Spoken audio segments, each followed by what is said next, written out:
कार्तिक व्रत ऐसा नहीं है कि कोई सधवा ही कर सकती हैं या ब्याहे ठाहे लोग ही कर सकते हैं।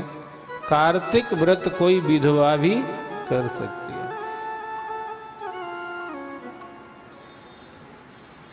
कार्तिक व्रत का अनुष्ठान कोई विधवा कोई विदुर भी कर सकता है।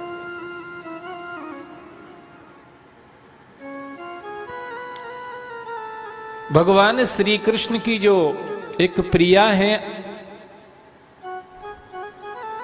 8 पटरानियों में जिनका नाम सत्यभामा है। सत्यभामा का नाम सुना कि नहीं?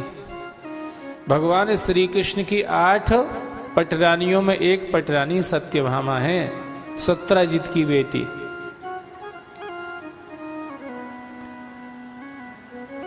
सत्यभामा पिछले जन्म में गुणवती नाम की कन्या थी।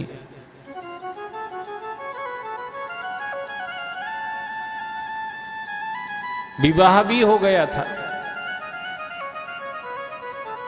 और इनके पिता और पति कहीं जंगल में चले गए थे तो एक असुर के द्वारा वो मारे गए। पिता पति दोनों मारे गए। तब गुणवती ने कहीं से सुन करके कार्तिक व्रत किया, एकादशी का व्रत किया और कार्तिक एकादशी के व्रत नियम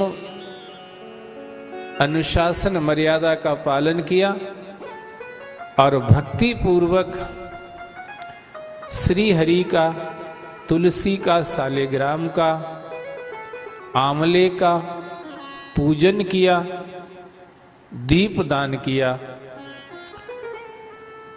गुणवती के इस पूजन से श्री हरि इतने प्रसन्न हो गए। हम कथा आपको कह रहे, गुणवती विधवा हो चुकी थी तब उन्होंने कार्तिक व्रत किया कि विधवा भी कार्तिक व्रत कर सकती है।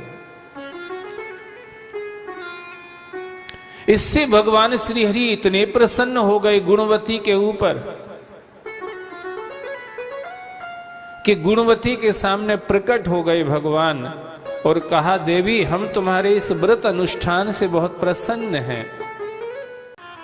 जब भगवान ने कहा कि गुणवती मैं तुम्हारे इस व्रत से, कार्तिक व्रत और एकादशी के व्रत से बहुत प्रसन्न हूं। गुणवती सदा ही करती थी कार्तिक व्रत, एकादशी का व्रत। तुम क्या चाहती हो मुझसे मांग लो। बोले हमें तो कुछ अता पता ही नहीं है, क्या अच्छा क्या बुरा क्या मांगे। भगवान ने कहा चलो तुम छोड़ो, हम तुम्हें अपनी नित्य प्रिया बना लेते हैं।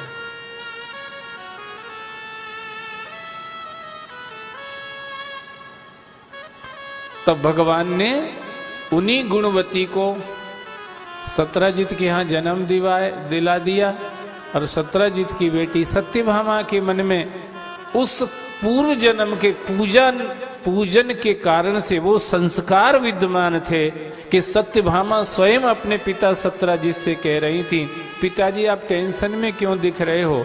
बोले वो मणि का मैंने दोषारोपण द्वारकाधीश के ऊपर कर दिया और वो तो निर्दोष हैं, इस चीज का मुझे भय लग रहा है।